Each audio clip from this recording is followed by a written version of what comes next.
In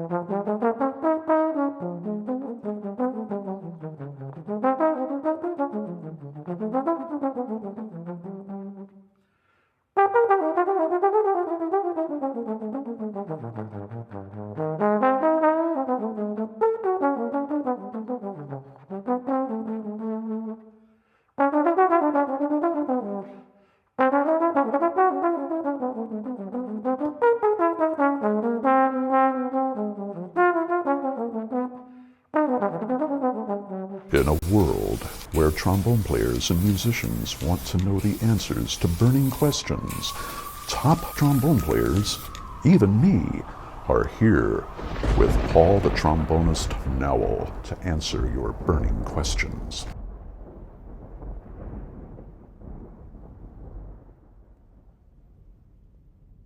Now, your doodle tonguing method, when did you discover that? Was at a young age, or? I must have been doing it since the beginning, but I was kind of unaware that I doodle tongue. I think a lot of other guys that have developed this feel the same way about it. It's like, I don't know, I was just kind of doing it or something when I was a kid. Like Fontana discovered it as himself, and Watrous and those guys. So when I was in college playing in the jazz band, I played a solo, and one of the other guys said, "Hey, by the way, how are you playing that lick?" You know, and I stopped and I went, "Geez, I don't know. Let me think." And I guess I'm going da da da da da da like that, you know, like the doodle. And he goes, "You know, that's called doodle tonguing." I go, "What?" "Yeah, it's doodle tonguing, and Carl Fontana has a bunch of clinics on it, and here's some tapes. Go listen to him. He talks about it all the time, you know." So I was checking it out. I didn't even realize what I was doing at the time, which I think is the way most people kind of stumble on it. It's just maybe because I couldn't single tongue very fast. I just discovered it, and because I learned it as the way to get around, it's established itself very closely with the harmony that I play, and it's locked in. So when I teach it to someone else, the difference is they already are established trombone players, and they have a good way of playing solos, and now they have to replace it with a new method. You know, so they're used to playing da da da da da, and now they have to go da da da da, and there's something new. So it might be a little bit more uncomfortable because of the replacement factor. Yeah. Whereas me, is like I just didn't know how else I would just do it, and did it it from the beginning. Yeah. So it's way more natural. But I really think anybody can learn how to do this if you just put in the time. And again, the syllables are very mixed up because of downward crossing. When I doodle, I can doodle in the same partial or ascending, no problem. Where the syllables aid in the crossing going up, the syllables need to be aligned to get you down over the breaks. Okay. For example, trombone players don't all, if you're going to go, you're not going to go da da da da. You use the break to get to play the lower note. Da da da da. So I'm going to use that break. But then there's the rhythmic problem when that ul is the note prior to the break. Yeah. It doesn't give a good leap into the next lower partial, so you make these little substitutions. Da da da da da as opposed to da da da da da. It sounds a little mushy, so I go da da da da da da da da da da da. And any jazz lines that I play, as long as the partial structure is the same as what I just played, that's how I would tongue it. I see. So.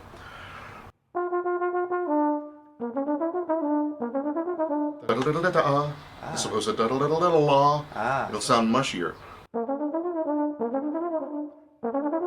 I put the da on it, and I get the clarity. So just figure these things out, and then when there's multiple changes, you're going to go da-da-ah or da-ah, depending on the rhythm, and you try to line up your das with the weak part of the beat so that your lines are pushed forward 3, 4.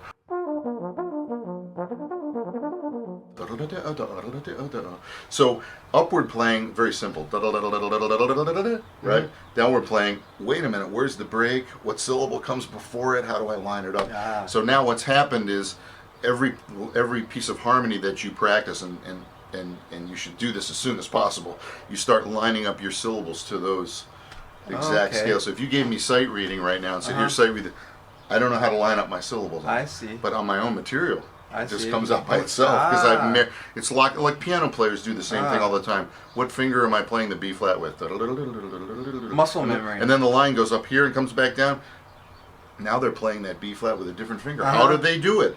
Yeah. Because they've been there worked it before and out. they know how to switch. And this is the way doodle tonguing works for me. It's the descending thing that gets more complex, but it's the fastest, smoothest, and most even way of playing on the trombone. Like each note matches in character to the sound of the one before it. If I didn't match, you'd hear something like everything would be different. So it sounds the same, but I'm really going da da da da da da da da. I'm tonguing and slurring and I'm doing whatever. So you naturally just always are doing the doodle tonguing, and you made it sound where it's consistent on the front and the back end of the tongue. I'm trying. Yes, and whether I'm slurring or doodling or tonguing or da whatever I'm doing, I try to make each note match. Even. I try to make it even, and just because I think that's what that little kid would like to hear if I was playing for him. That's nothing more. I'm just trying to make it sound like pleasant to me. Could you go to just playing single tongue?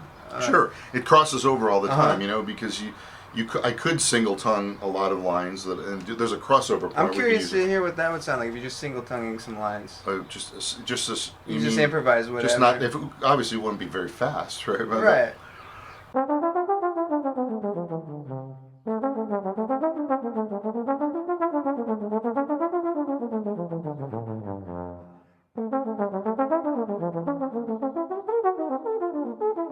Now I noticed I started slurring in there a little bit.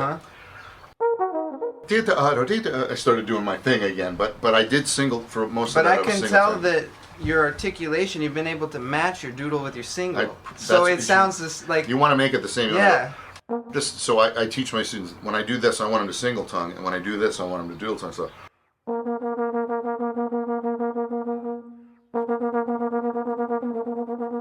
you want to try to make them sound the same. So if someone was like blindfolded, the goal is for them not to be able to tell the difference. Yeah, there's a slight difference, but it should be really close like that. So you practice it on one note versus the first way to go. That's how I think the best way to teach it, because then they're not dealing with the slide, and then they're not dealing with crossings and everything.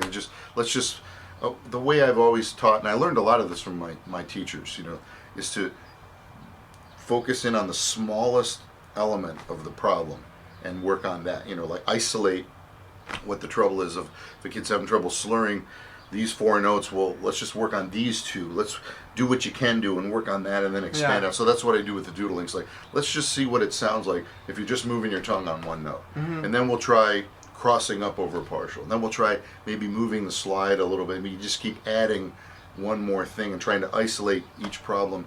And when I did the section on the downward stuff, I give many exercises on just one thing, like going down after a da, or after the where it's in the ult position, where you just have 100 of them like that. And so you isolate it, and then you put it all together and practice switching between A and B and B and C. And so I just tried to have this organized method so that you could digest everything at the smallest level, And Bob talks about this in his book, the Doodle Studies and Etudes, which is a must-have for every single trombonist.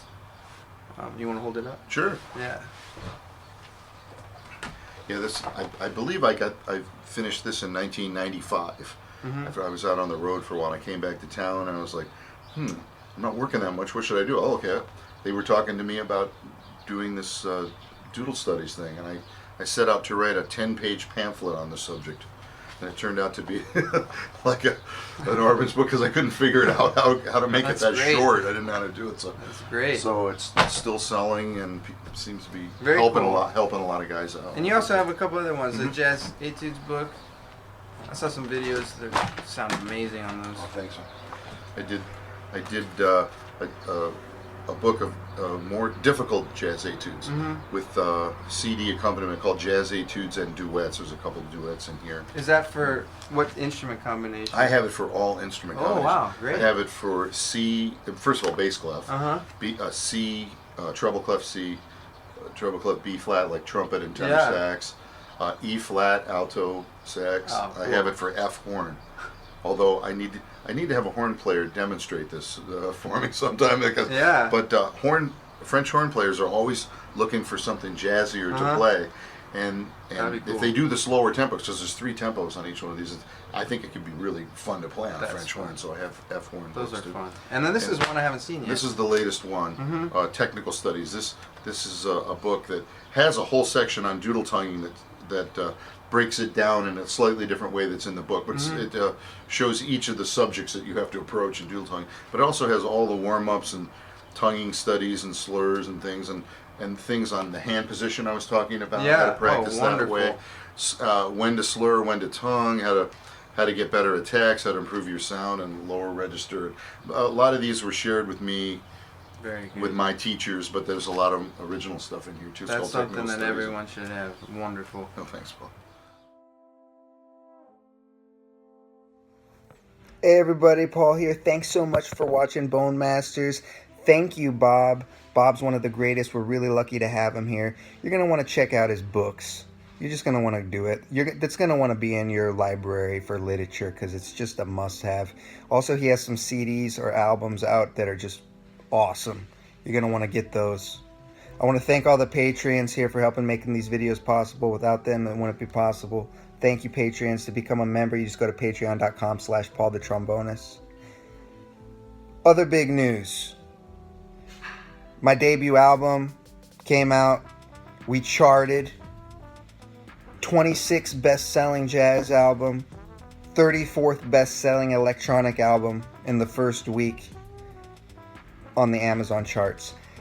Thank you so much. What you're hearing right now is from that album. It was a really fun project. Really grateful for all the feedback. So what I wanted to do was something special for you all. So if you left a review, or if you haven't already, leave a review on either iTunes or Amazon. Take a screenshot of the review, email it to paulthetrombonistfans@gmail.com. What we'll do is we'll give you an unreleased studio track that I have recorded that nobody has ever heard before, that you're going to be able to get that, as well as a thank you for taking time to leave a review of the Journey to the World album. So you're the best. Thanks for watching Bone Masters. There'll be more back in the future, and I just want to wish you a great day. Be sure to hit like on this and subscribe to the channel if you have not already. So you take care, okay? Appreciate it. Bye.